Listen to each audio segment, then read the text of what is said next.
Estamos hablando de que se necesitan reformas, porque Ecuador no es el país feliz de la Arcadia en que la economía va bien. No va bien ahora y no iba bien cuando el presidente Rafael Vicente Correa Delgado dejó la presidencia. ¿Por qué no iba bien? Porque gastaba mucho más de lo que ingresaba. Tenía un déficit absolutamente insoportable. Insoportable porque las arcas públicas no lo podían soportar. Y ante ese déficit, esa manera de seguir gastando más de lo que se ingresa, porque durante el gobierno de Correa se amplió muchísimo el tamaño del Estado, eso era insostenible. Es insostenible y hay que seguir endeudándose a unos tipos de interés inadmisibles que no son sostenibles, y había que reducir el déficit fiscal de alguna manera. Solo hay dos maneras: o se aumenta el gasto, o se aumenta el ingreso, o se reduce el gasto. No hay más. Este es como el presupuesto.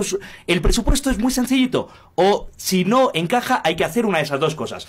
Aquí el señor Hernández ayer decía: nos negaremos a la subida del IVA. Y yo estoy de acuerdo. Era negativo subir el IVA. Pero algo habrá que hacer para equilibrar el déficit. Porque el déficit que se dejó en el gobierno anterior y que se arrastra todavía es absolutamente inasumible. No se puede asumir. No puede un país estar constantemente teniendo un déficit de 7.000 millones al año. No es sostenible. Ahora, ¿qué se ha decidido hacer? Se ha decidido reducir los subsidios, que es la medida más justa. No solo es que yo entiendo que para muchos de los que nos escuchan es doloroso, pero es justo. Un subsidio, ¿qué quiere decir? Que una persona consume algo y otra persona lo paga. No es moral que el carro que conduce usted no pague usted la gasolina de su carro. No está bien que usted no pague por lo que consume. No está bien que usted vaya a un restaurante y pague otro la cuenta. No está bien que usted compre cosas y las pague otra persona. Simplemente no es moral.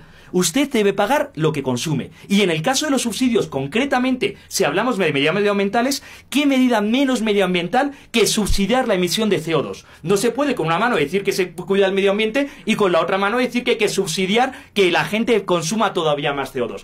Yo entiendo que a los que nos están escuchando les duele, pero no podemos seguir viviendo en un país de fantasía como era el país en el que se intentaba vivir durante el correísmo, en el que todo iba estupendamente a base de deuda, deuda, deuda. Porque eso simplemente no es sostenible. Ahora que se ha optado por eliminar los subsidios, que es la medida que todos los presidentes en los últimos años, el presidente Buchanan, el presidente Lucio, el presidente Noboa y también el presidente Correa, han dicho reiteradamente que era la medida correcta, que había que eliminar los subsidios. Ninguno de ellos tuvo capital político para hacerlo, y ahora el presidente Moreno ha decidido hacerlo. Ojalá lo consiga, no porque sea... Es porque es lo que es correcto. Es moral que la gente pague por lo que consume. Y es moral equilibrar el presupuesto de esta manera. Es la mejor medida posible. ¿Que va a ser doloroso? Claro que va a ser doloroso, pero la pregunta es ¿quién paga los subsidios? ¿Los pagadores de impuestos o los que consumen la gasolina?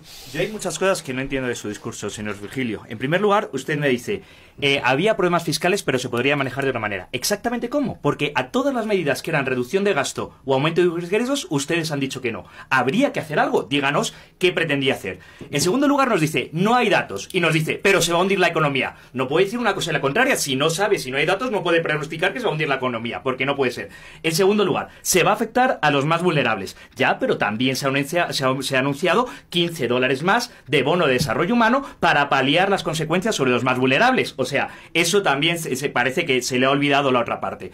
Al final, la realidad económica es debe y haber. Es sumar y restar. Es que cuadran las cuentas o no cuadran las cuentas. Las cuentas de los últimos años en Ecuador no cuadraban. Y por eso había que endeudarse a tipos de interés obscenos y muy justos. Porque quería decir que los ecuatorianos del futuro pagaban por el despilfarro del presente. Y eso era muy injusto. Y lo hacía el gobierno de Rafael Vicente Correa Delgado y lo sigue haciendo el gobierno de Moreno porque no se habían tomado estas medidas. Cuando se reduce el gasto ya no hace falta endeudarse tanto. Y eso es positivo para todos los ecuatorianos, los del presente y los del futuro. Porque eran necesarias estas medidas. La economía estaba completamente estancada. Y estaba estancada desde el año 2014. Llevamos 5 años perdiendo crecimiento económico y perdiendo oportunidades que eran necesarias para todos los jóvenes ecuatorianos. Ustedes hablan mucho del derecho laboral, pero la realidad es que el 60% de los ecuatorianos no tiene un empleo formal. ¿Por qué no tiene un empleo formal? Porque las leyes laborales les impide, porque el hostigamiento a las empresas impide que lleguen nuevas empresas. Hacía falta nuevas modalidades de contrato. O si no, ¿qué pretendían? ¿Cuál era su alternativa? Si no fueron capaces de hacerlo en 10 años, ¿por qué nos dicen ahora que tiene la solución para hacerlo ahora? No puede ser decirse una cosa y la contraria. ¿Que las medidas son duras? Claro que son duras, pero es que hay que tomar medidas para sacar la economía de la crisis en la que está. Es que eran necesarias. La cuestión no es si nos gusta o no nos gusta, la cuestión es ¿cuál era la alternativa? ¿La quiebra? ¿Seguir endeudándonos? No lo veo por ningún lado. ¿Subir el IVA? Vamos a ver, el sector productivo ecuatoriano tenía muchos problemas. Tenía problemas de normativa fiscal, tenía problemas de normativa de inversión, tenía problemas de normativa laboral y tenía problemas de credibilidad. Lo bueno es que se empieza a solucionar las cosas. Sincerar los precios de la economía, como es eliminar los subsidios, es muy positivo. Eliminar el anticipo del impuesto a la renta es muy positivo y ha sido una demanda del sector productivo durante años. Un nuevo tipo de contrato que permita contratar de manera no tan onerosa es muy positivo. ¿Será esto suficiente?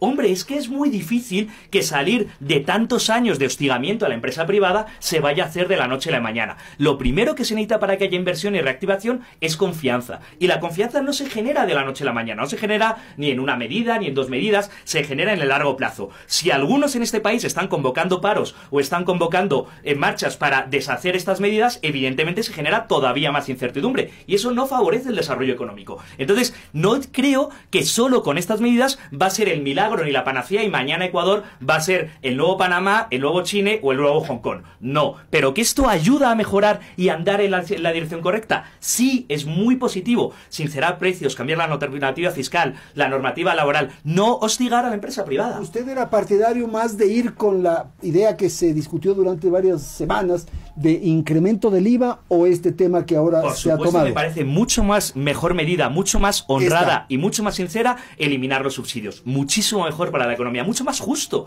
Es justo que cada uno pague por lo que consume. La realidad es que mañana aquella gente que tiene carro y más aún aquellos que tienen un 4x4, porque en este país tener carro y un gran carro significa tener un nivel adquisitivo alto, la gente que va en bus no les va a pagar a esas personas, no les va a subsidiar el consumo de su carro. Y eso es justo. Y está bien que sea así. Y si usted tiene carro y está volviendo a casa ahora en un atasco y me escucha, lo siento en el alma, pero no es justo que los que van en bus le paguen a usted la gasolina que consume. Y eso es justo y está bien que sea así. ¿Verdad, señor Virgilio? Usted me está diciendo que lo que hay que hacer es otra reforma tributaria después de las más de 17 reformas tributarias que se hizo en el gobierno de Rafael Vicente Correa Delgado que no dieron resultado. Si ustedes ya hicieron 17 reformas tributarias en ese tiempo, ¿por qué no aplicaron lo que ahora le parece tan buena idea? Usted dice, hay que elevar aranceles. ¿De verdad, después de la pésima experiencia que fueron las salvaguardias, que no recaudaron lo que se dijo, que tuvo un efecto negativo sobre la economía ecuatoriana, según todos los estudios que se hicieron después de las medidas, me dice que hay que volver a elevar los aranceles otra vez más con las consecuencias que eso está teniendo para la CAN y la Alianza y la Organización Mundial del Comercio? ¿De verdad usted dice que no hay que elevarlo a los productos indispensables? ¿Es usted quien va a decidir por los ciudadanos ecuatorianos qué es indispensable y qué no es indispensable? ¿Vamos a volver a ese modelo? Dicen, lo supimos hacer. Bueno, desde luego la focalización de subsidios no lo supieron hacer, porque tuvieron 10 años para hacerlo y no lo hicieron. Esto desde luego me queda claro que no lo fueron a hacer. Y dice que podía entrar banca extranjera. Yo soy liberal y soy muy partidario siempre de la competencia. Encantado de que entre banca extranjera. Pero explíquenos usted por qué en el gobierno del que usted fue parte no entró la banca extranjera. Porque eso nos gustaría saber a todos. Porque ahora, sí, yo encantado de que entre y se han tomado medidas en esa dirección para que ahora entre la banca extranjera. Y estoy de acuerdo que la deuda que se está adquiriendo en los mercados es demasiado, y estoy completamente de acuerdo, pero es que en el gobierno anterior se endeudaron con China, que era una deuda mucho más oscura, con muchas peores condiciones y mucho más contraria a la propia Constitución de Ecuador, que dice que el endeudamiento ha de ser público porque al final lo pagamos todos los que pagamos impuestos en este país. Y estoy de acuerdo que hay que hacer una auditoría de la deuda. Me encantaría saber qué sale de esa auditoría de la deuda, y estoy encantado de que salga, pero también que se audite la deuda con China, que es bastante interesante saber lo que saldrá de allí. Al final, la cuestión es, estamos donde estamos por lo que estamos, y es por todas las medidas que se tomaron el gobierno anterior y todas las que no se tomaron, entre otras las que ahora nos dice el señor Hernández que se deberían tomar. Y la cuestión es cómo se sale de aquí, y al final eliminar los subsidios me parece bastante razonable. Al final, facilitar a los creadores de empleo, que son las empresas, la creación de empleo me parece bastante razonable. Al final, abrirse al libre comercio, que es el camino de prosperidad, abrirse a la Alianza del Pacífico, firmar tratados comerciales, me parece bastante razonable. Salir de uniones de sátrapas y dictadores, como es la OPEP, que no es más que una unión de sátrapas y dictadores, me parece muy razonable. Salir del ALBA y del UNSUR me parece muy razonable. Hay que celebrar la decisión de salir de la OPEP de ayer, otro gran paso adelante que dio el gobierno de Ecuador. Porque ese es el camino, entrar en el libre comercio con los países prósperos que no tienen subsidios. Porque ¿quién mantiene subsidios en este continente? Venezuela y Ecuador. ¿Nos queremos parecer a ellos? No, porque es una pésima idea. El socialismo se acaba cuando se acaba el dinero de los demás. Y eso es exactamente lo que ha ocurrido en Ecuador. Se ha acabado el dinero de los demás y ahora hay que tomar medidas. Y no hay más remedio. Luis, quisiera una apreciación sobre el tema laboral, si es tan amable, que es el punto que quiero plantear en esta segunda parte de sus exposiciones. El tema laboral es claro. En este país, más de la mitad de los ecuatorianos que quieren trabajar no pueden trabajar en el sector formal. Y eso no se mejoró tampoco durante el gobierno anterior. ¿Por qué no pueden trabajar en el sector formal? Por dos motivos. Primero, porque hay pocas empresas privadas, porque hay un hostigamiento a la creación de empresas. Ecuador está del puesto 119, la última vez que lo revisé, en el índice de hacer negocios. Hay 118 países en el mundo en el que es más fácil hacer negocios. No es complicado quitar tanta tramitología y burocracia a los emprendedores de este país. Y en segundo lugar, porque la ley laboral hace casi imposible contratar en este país. La ley laboral hace muy oneroso para el empleador contratar. La ley laboral hace que sea muy complicado. El sobrecoste que va del salario mínimo a lo que realmente se paga por cada empleado va de 380 más o menos el salario mínimo a $520, que es lo que realmente le cuesta al empleador. El señor que paga salarios o la señora paga $520 y la otra parte solo recibe 380. ¿Dónde se van esos $140? Al Estado, a impuestos, a normativa. Ese es el problema básico. Entonces, ¿qué hay que hacer? Primero, facilitar la creación de empresas y segundo, de normalizar las relaciones laborales de manera más fácil. Bueno, me parece que la idea de amenazar con la caída del gobierno no me parece ni muchísimo menos lo más responsable cuando estamos en una situación de incertidumbre. Si usted mismo dice que quiere comportarse, creo que no parece lo más razonable ni lo más ético. Usted ha dicho que se firmaron 13 acuerdos con el FMI, lo que no dice es que se incumplieron 10, así que solo se cumplieron 3. Lo que no sería conveniente es que otra vez más se venga otro gobierno populista y responsable que no cumpla lo firmado por el país. Porque no creo que haya que ser pragmático, hay que ser ético en las relaciones internacionales. Y estar unido a una banda de dictadores, o estar unido al tirano de Venezuela, como era el Alba o la UNASUR, o como es la OPEP, no es pragmático, no es ético, es muy inmoral y es positivo que Ecuador salga de esas alianzas que le hacen tanto daño a los ecuatorianos. Usted ha nombrado la dolarización, la bendita dolarización, y esperemos que no sigamos nombrando la dolarización para ponerla en entredicho,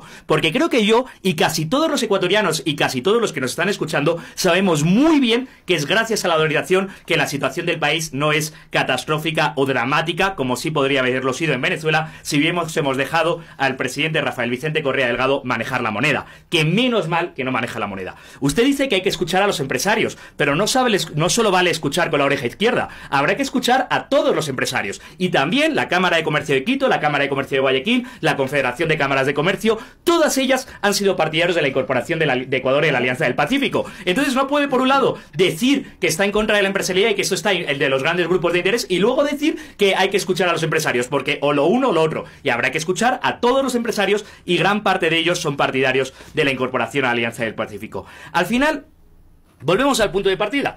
Ustedes no tomaron las medidas y estamos en la situación que estamos. Estamos en la situación que estamos de informalidad, estamos en la situación que estamos de déficit, estábamos en la situación que estábamos en el panorama internacional con las alianzas internacionales. Y ahora hay que tomar medidas dolorosas, sí, poco populares, sí, pero una cosa es ser un gobierno y otra cosa es ser populista. Y este gobierno ha tomado medidas que había que tomar, porque si no volvemos al mismo punto. ¿Cuál era la alternativa? Usted ha tenido la osadía de nombrar la dolarización. ¿De verdad la alternativa iba por el camino de la dolarización? ¿Cuál era la alternativa? Porque ustedes no tomaron medidas para que hubiese menos empleo informal en este país y no consiguieron reducir la tasa de informalidad de manera significativa. Y al final eso hay que tomarlo. Si el experimento ya lo vivimos, fue el socialismo del siglo XXI, un experimento que fracasó en Bolivia, que fracasó en Venezuela, que fracasó en Ecuador y que ahora estamos sufriendo las consecuencias para salir de ese experimento. Pero es que el experimento dejó el laboratorio devastado, dejó una explosión en el laboratorio y ahora hay que reconstruir el laboratorio. Y eso es duro, claro que es duro y es difícil, pero ¿cuál es la alternativa? Ahora, lo que ha dicho Virgilio también es que no hay horizonte, que no hay un modelo, en fin, ¿usted cree que esto está dentro de una propuesta que puede...? Por el momento creo que el modelo y el horizonte del gobierno de este país es cuadrar las cuentas del año 2019 y cuadrar las cuentas del año 2020, incorporar a Ecuador a la Alianza del Pacífico de manera plena y ser un socio confiable en el panorama internacional. Me parece, y eliminar los subsidios, que quiere decir sanear la economía ecuatoriana. Esos tres elementos, solo esos tres elementos, ya ya justifican el gobierno de Moreno, del que yo por supuesto no le voté, creo que usted sí, y del que yo por supuesto no era partidario, pero esos tres elementos ponen al gobierno de Moreno en un nivel alto en la historia del Ecuador. No es cierto que el compromiso con el FMI diga subir el IVA. Lo que dice el compromiso con el FMI es reducir el déficit, y con esta medida ya se está reduciendo el déficit, así que no alarme lo que no va a ocurrir. Usted dice que el pueblo reconoce lo que ha hecho la Revolución Ciudadana. A juzgar por los manifestantes que han juntado ustedes hoy en la Plaza Grande, no creo que podamos decir que realmente lo reconoce mucho, o a juzgar por las intenciones de votos que tiene su movimiento, no creo que lo reconoce mucho. Usted dice que está mal que se baje el valor de los celulares. ¿De verdad le parece mal que la clase humilde de este país tenga que pagar el doble y el triple de lo que se paga en Colombia y en Perú por comprar un celular de $50? ¿De verdad le parece mal que la gente humilde no pueda tener acceso a tecnología? ¿De verdad le parece bien que la gente no pueda comprarse un carro? ¿De verdad le parece bien que tenga que pagar el doble o el triple? Porque a mí me alegra mucho que la gente humilde pueda comprar carros, pueda comprar celulares y pueda disfrutar del capitalismo global como un país normalizado. Y que todos los ecuatorianos paguemos la consecuencia del déficit comercial no petrolero cada día más grande. El déficit se mejora exportando más, y se mejora exportando más mejorando la productividad. Estando en el país 119 en el índice de hacer negocios, que es donde su gobierno lo sitúa al final, es casi imposible que se pueda ser productivo. Y no se puede achacar ahora que no se es productivo cuando se ha estado hostigando a las empresas privadas. Usted dice que el cambio de la matriz productiva, de verdad, después de 12 años del Plan Nacional de Desarrollo del 2009 en que se prometía el cambio de la matriz productiva, y en el 2019 no hay rastro del cambio de la matriz productiva. De verdad que cuando ustedes hacían esos... De verdad que cuando... No, la realidad es que la matriz exportadora de Ecuador es exactamente la misma, el 2019, de la que era cuando ustedes llegaron al gobierno. De verdad que no existe Yachay, no existe Yachay Tech, no hay empresa en Tesla de Yachay, nada de lo que ustedes prometieron o dijeron que iba a ocurrir con el cambio de la matriz productiva ha ocurrido, porque se despilfarraron el dinero durante esos 10 años. Hay vías, hay generación eléctrica. Hay fábrica de Tesla en Yachay. Hay una super universidad, hay generación de pensamiento, hay vías. Las vías no son buenas para la producción. La generación eléctrica barata no es buena para la producción. Las vías con sobrecoste, las hidroeléctricas que están al 40% de funcionamiento, pero que ahora las quieren, hidroeléctricas que ahora las quieren vender, que están al 40% de funcionamiento de lo que deberían. Eso no es bueno. La realidad es, al final del camino, al final del camino, volver a mejorar. O sea, esa ceguera ideológica realmente, dígame la exportación todos los días, mira, la ceguera ideológica de no mirar todos los cambios, las transformaciones que ha existido, es lo que el Ecuador todos los días ve. Y entonces dice, mientras se conduce así la economía, mientras se conduce sin sentido, obviamente la gente compara. Por eso yo digo que los mejores promotores del gobierno anterior son precisamente la incapacidad del gobierno actual y sus socios. La incapacidad del gobierno actual. Son los mejores promotores del gobierno de la Revolución Ciudadana. Luis, como usted terminamos, 30 segundos. Pues ya la verdad es que quiero decir que me parece muy preocupante que se anime al derrocamiento de este gobierno por vías no democráticas. Me parece que ustedes tienen un optimismo con respecto a lo que ustedes dicen. Dicen que todos tenemos ceguera ideológica, pero que no fueron ustedes. Y me parece muy importante decirle a los ecuatorianos que las medidas son duras, pero eran necesarias, porque la realidad es que la economía de este país no se sostenía más.